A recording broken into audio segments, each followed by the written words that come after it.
The Urban and the Mystic is here to help you gift with intention. We've been featured on Oprah's Favorite Things list, in Vogue, Goop, House Beautiful, Forbes, and not to brag, but we're even my mom's favorite gifting company. We have gifts that help you show how much you care, to truly celebrate someone, and to even help someone heal. From the love bowl to the bereavement box, there is a gift for all of life's occasions. They're handmade, hand-packed, and even the gift notes are handwritten. Order the perfect gift today at theurbanandthemystic.com.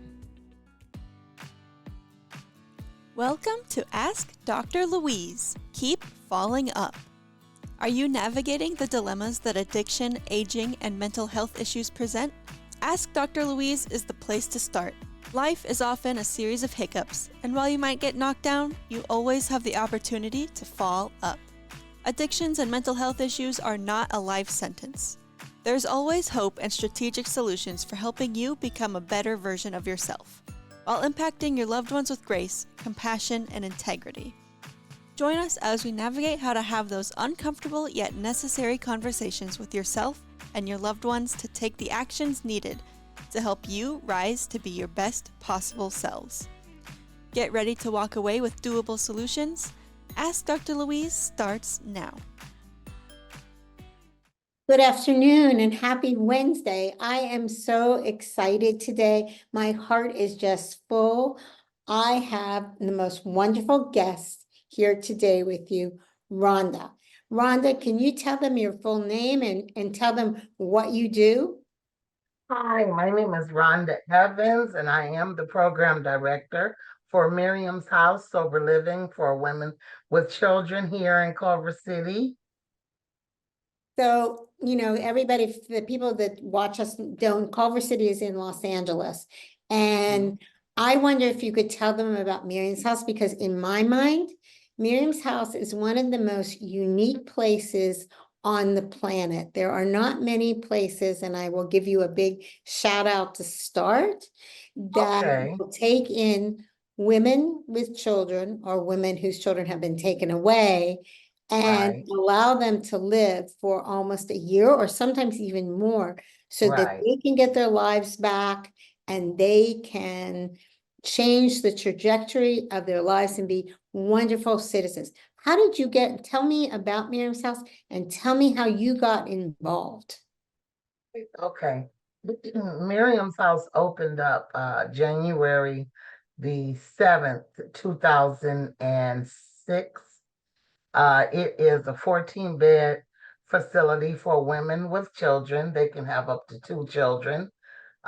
They can be pregnant or in the process of reunification. It's a 12-month program, but they can actually, stay over 12 months if they're doing the right thing. It's a 3-phase program. It's a 12-step house. And I got involved. I was one of the first clients here. When I came, it was only another client here.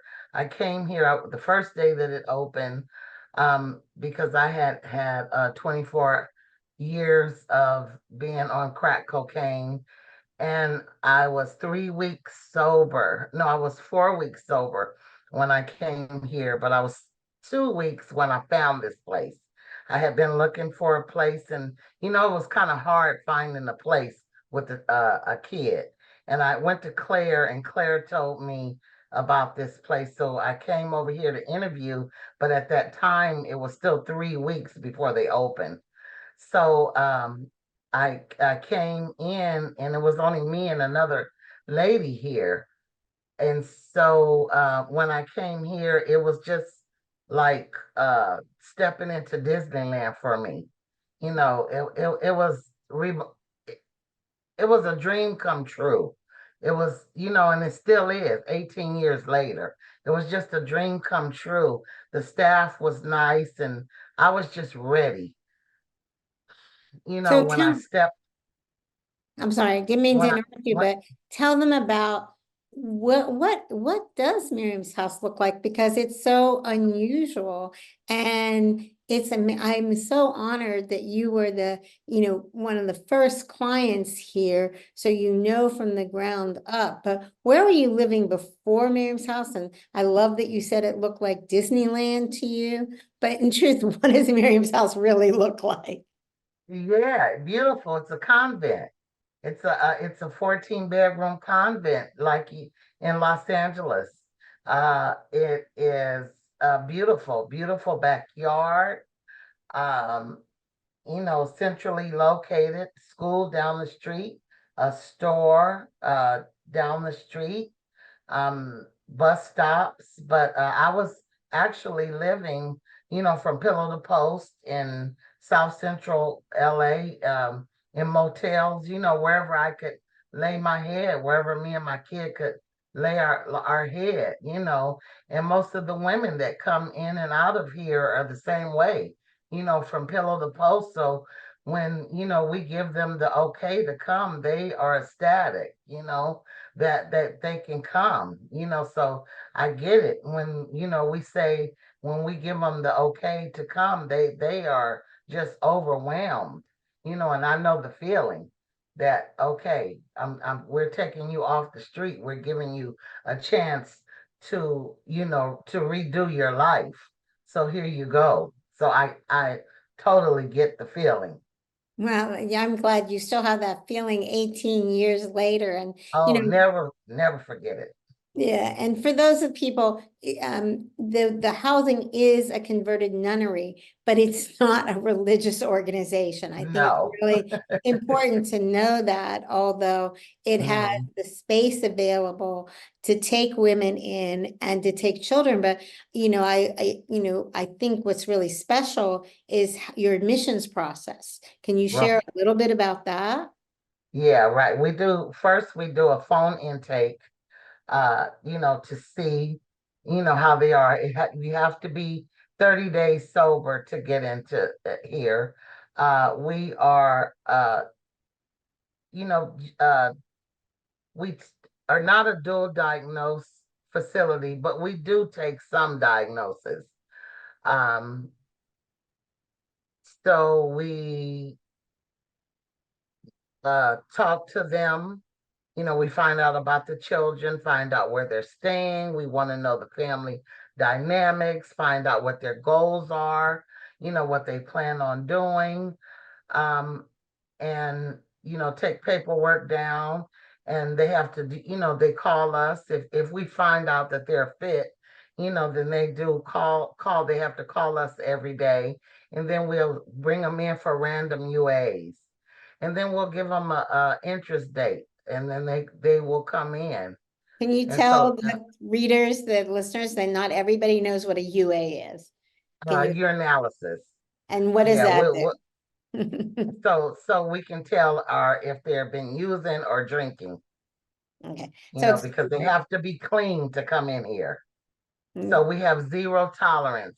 So even when they're in here, because we have open cases with children's services, well, if they even test dirty, we have to exit them. We can't have any dirty tests in here because we have children's services in and out of the house at any time, every day. We'll have parole officers. explain to the listenership, because it is such a miracle what you do about having children's services involved. It's my understanding, let me see if I got it right. Hmm. Children have been taken away from their parents, or they are just suddenly being reunited, but they've been, for many reasons, taken away because of alcohol and other drug use, or because of challenges with the law. Is that correct? Right, yes, we have women in here that are in the process of reunification with the courts. So they're fighting with the courts to get their children back. So we go to court with them. We write progress letters to the judges. We help them fight for their children to get back. So which means that the mothers have to do parenting class, which we do parenting here. They have to do domestic violence class, which we teach here, anger management classes, which we do here. So we have a one-stop shop here at Miriam's house. We teach all of that here for the courts, everything that the mother needs. And they go back to court, and the courts will give them so much time, and they do visitations. They have to be monitored, and then they will get unmonitored. And then the courts eventually will give the child back to the mother. What a special thing, because I've seen that firsthand. Hmm. Can you tell me about, or tell our listeners about the current population at Miriam's house? How many women there are? What in school starting? How many Yeah. children now do you have going off to school? So they can really get a flavor of the just richness and robustness of what you do, what Miriam's house is. Yeah, right now we have 9 women and we have 7 children. We have 2 babies, one on the way, which will be born in November. We have all of our children are in school. The last child just started school last week. So all of our children are out of the house now all day. We have 2 in pre-K. We have our women, all of our women except 2 are working full-time, what, full-time jobs. We have one about to start EMT school. She's going full-time for EMT at Emergency. So UCLA. tell the listeners, because they're not as smart, like I'm not as smart, like what Yeah. kind of jobs the women have right now, and Okay. as an We have EMT, emergency medical tech, is that it? right. Okay. Okay. We have one working. She works for Chevron, and we have one working for Jamba Juice, and she's gonna go to school for tattooing. She wants to be a tattoo artist. We have one in school now for to be a substance abuse counselor. We have another one in school. We have one working as a human resource director at a treatment facility. She's the actual director. Um, we have another one that is, she works for Target. So we have many doing different things. That is so beautiful. After 18 years, am I correct? 18, 19 Yes, years of yes. being at Miriam's house, what makes your heart sing? Uh, it makes my heart sing to watch the women. Last week, there have been birthdays. I watch the alumni come back, keep coming back for birth to celebrate the birthdays. And they love to celebrate with our chairman, Patricia Myers. They love to come back on Thursday nights and celebrate. And that makes my heart just so full to watch them come back here from where they started their life and celebrate the birthdays. And That give that makes back as and give well. back. That's really beautiful. Hmm. I Hmm. know because I have been to Miriam's house and have a Hmm. special place in my heart that Hmm. this converted nunnery needs a Yes, lot of help. Um, and right. and that this program is one of the more unique programs in the Hmm. entire United States in terms Hmm. of taking women who've been at risk, who society might look out with disdain, Hmm. who have had problems, who Hmm. maybe come from low wealth, maybe come from high wealth, but they all ended up Hmm. somehow or other on the Hmm. streets, and give Right. them the structure and the scaffolding and the blueprint necessary Hmm. for Hmm. long-term recovery, because Right. that's and becoming incredible Hmm. citizens. So tell them about the special needs of Miriam's house right now in terms of its own structure, the building needs. Yeah, the building needs are we need a kitchen. our kitchen and our dining room and our bathrooms need to be redone. Even the women go in there and they do the best that they can. They work with what they have because they're so used to, working with what they have because low income women, have been used to basically having nothing. But it is we are in dire need of a new kitchen and a new dining area and new bathrooms. And so I want our listeners out there, if they know of Mhm. anybody, I want them to really check out Miriam's house, and I Right. want them to help you because I Mhm. think that Miriam's house stands as a testimony to what can be done across the United States. But Right. maybe, I know, help me out. I know Miriam's house is totally a nonprofit. It Mhm. is a 501(c). So Yes. how do you raise money? Through the board, through asking people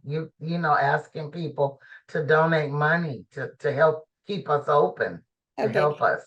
you mentioned Patricia Myers, and she's the president Mhm. of the board, but I do know that Right. you have some incredible Mhm. fundraising events. One is Well, more centered towards addiction mhm. professionals, and that's called Polo in the Palisades. And I Yes. know that's coming up September 22nd. So everybody Uh-huh. got to go to Miriam's house and get a ticket. But tell Yes. us about that and tell us, a little bit about that one. And then I know you have two incredible fundraising events, and that Mhm. is the Mother's Day event, which The I Mother's Day. just love. Okay. Yes. We have the beautiful polo. This was when I got here, I had never heard of a polo event. But the polo event is beautiful. If you like to come and smack some grass down, what is it called? The divots. The But the divot. polo, yes, the polo event is beautiful. You get to meet and talk and socialize with beautiful people, and they have a nice auction there, and it's just a beautiful uh, socializing event that day every year. She puts this on and knocks it out the park every year. So if you want information about it, they can go to Miriam's house. But the other event you do, which is so special, there's a couple. One is the Mother's The Day Mother's event. Day, Can you yes, talk about that that? the Mother's Day event is it is beautiful backyard event uh, that they put on. Nikki and Marta put this on in the backyard, and it's a beautiful event for mothers, and it's a smaller event, but it has grown and it's so personable to me. But it is a beautiful event where they raise money, and it makes me cry every year that they put it on. Well, and I've had a chance to be there, so I want to share with our listeners Yeah, you that you that mhm, this is so beautiful because what it does is it honors the women of Mary's house, not just the women of the current, but also the women of the mhm. past. And everybody uh, is honored, but there are also special things given out to these women as well. Scholarship. Their scholarships. And to me, I started out as an old-time social worker walking the streets of Pittsburgh, Pennsylvania for Allegheny County Department of Public Welfare and March for Martin Luther King. So my roots are you probably didn't even know that. Oh, My roots are walking the streets and dealing with people that were at risk. I'm going to tell you one quick story because I talk a lot. I remember I was a young social worker, I had just started school, and I went to somebody's home, and I didn't have any fancy titles, I didn't have any fancy names. I was brought up by an African American woman who saved my life. And I walked into this house, and there was a mother there. She was young, she was frail, and she was brooming back and forth. she had had some mental health issues. There was a little baby on the corner. And I had to call because I didn't know. But the authorities came and they were nice authorities. They weren't angry or bad. But that young woman reminded me of how she was able to get the help she needed and then and go into a community place such as Miriam's house. And that's what I see as the heart of Miriam's house, is taking people who with fragile egos, who for whatever reason, they're not life, they might have come from a high wealth, they might, there's no rhyme to race, color, creed, or anything when it comes to addiction.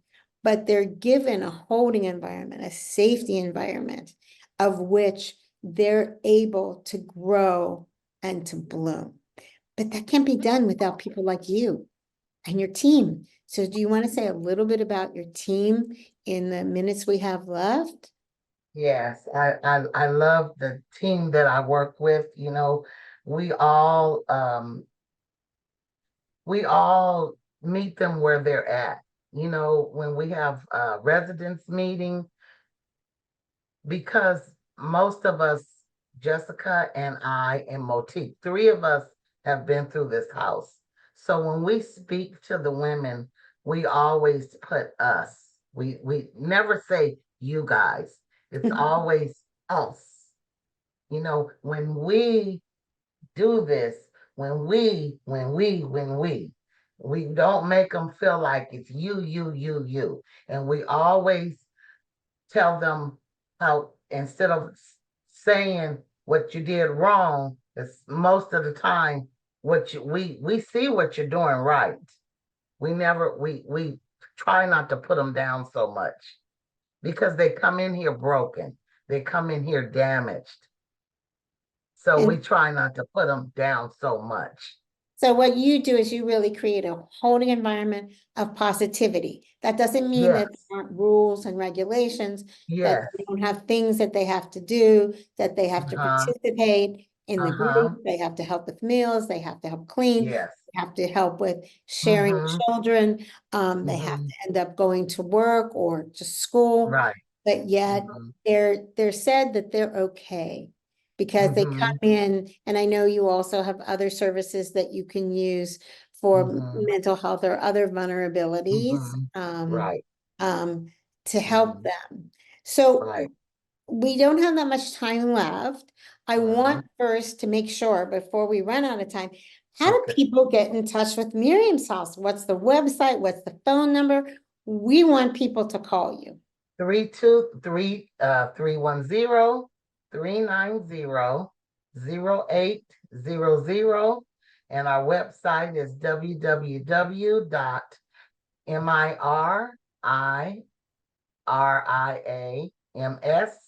the word house, la.org. So that's www.miriamshouse.com. So in your crystal ball, we have 5 minutes left right now. Okay. So I'd really like to hear your vision for Miriam's house. What do you see and how can we help you? You know what I see, Dr. Stanger? I see this house being remodeled, and one day I see a second house, or I see a second house, or I see an apartment for an alumni, so we can have alumni once they finish here, because housing is so bad here. So when they leave here, they can go to a 12-step home, another home. That's what I envision. I think that's fabulous because I know as a Mm-hmm, clinician, as an mm-hmm, educator, as someone who mm-hmm, writes in the field, that uh-huh, evidence-based, you need to build a blueprint for success. And right. it's a misnomer to the public to think Mm-hmm, 30 days is a cure-all because you mm-hmm, have to change people, places, things, thoughts, right. feelings, and action, and you have to allow Mm-hmm, people the opportunity to grow.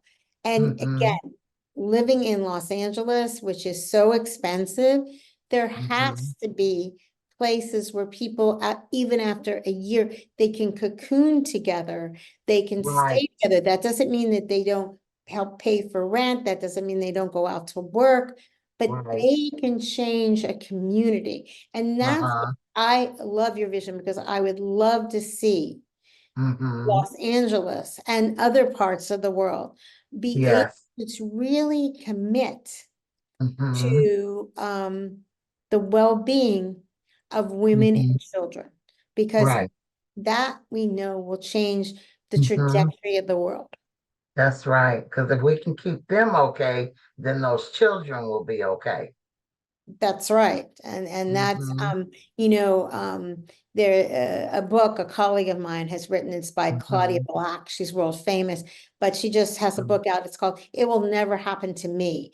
And we Mm-hmm. know that sometimes addiction is intergenerational and Right. it passes on. I know I grew up on a fault line Uh-huh. of trauma in a family beset with substance abuse, mental health, and 7 sudden deaths, death by suicide. So I Yeah.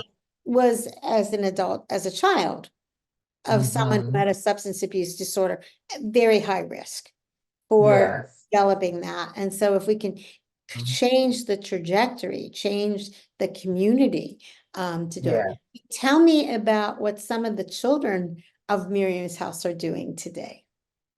I'm so happy. And they, you know what, I look at them, some of these children, you can look in their eyes and you could tell a story. But when they get here and they get over the trauma, you can just see that they feel stable and they feel safe and they are so happy here. They're so happy and they feel safe.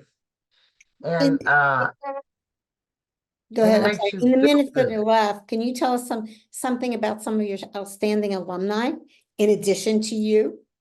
What are Oh some of my your God. alumni doing? The alumni that come back, some of the alumni are doing so well. So well. A lot of our alumni are doing so well. They're getting promoted. They are in their little places. They're doing good. They FaceTime me at night and they're showing me their places and they're doing very good. So I know that people are changing, they're working, they're doing different things, they're going to school, they're teaching Going to others. meetings. And in the minute that's left with us, what else would you like our listeners to know? And I am so grateful that you're here with us today. I would like them to know that Miriam's house is the place. And you know what? I thank God for this place. I thank God for the board. I thank God for the donations. I thank God for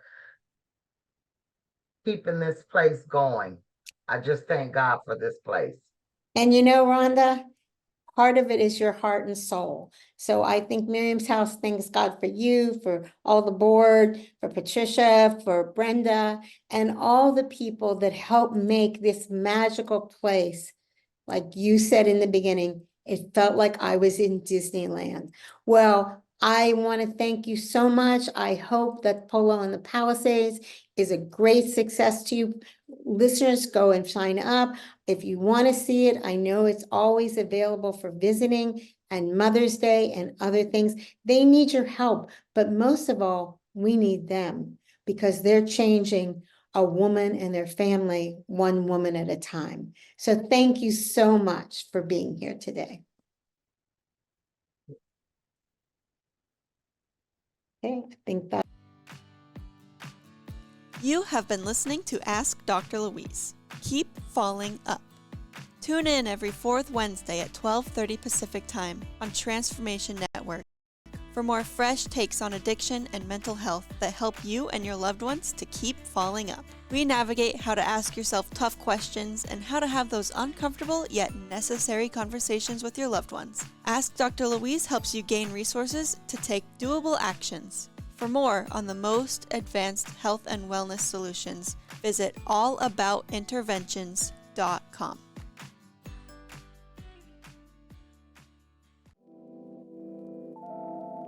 The Urban and the Mystic is a brand for lovers. Lovers of life, lovers of connection, lovers of love. We help you gift someone a feeling that lasts long after the first unboxing, and that is the real gift. Our line of offerings are chic, thoughtful, personalized, and there is something for everyone. This is modern gifting. Now go find your perfect gift at theurbanandthemystic.com today. No, really, go.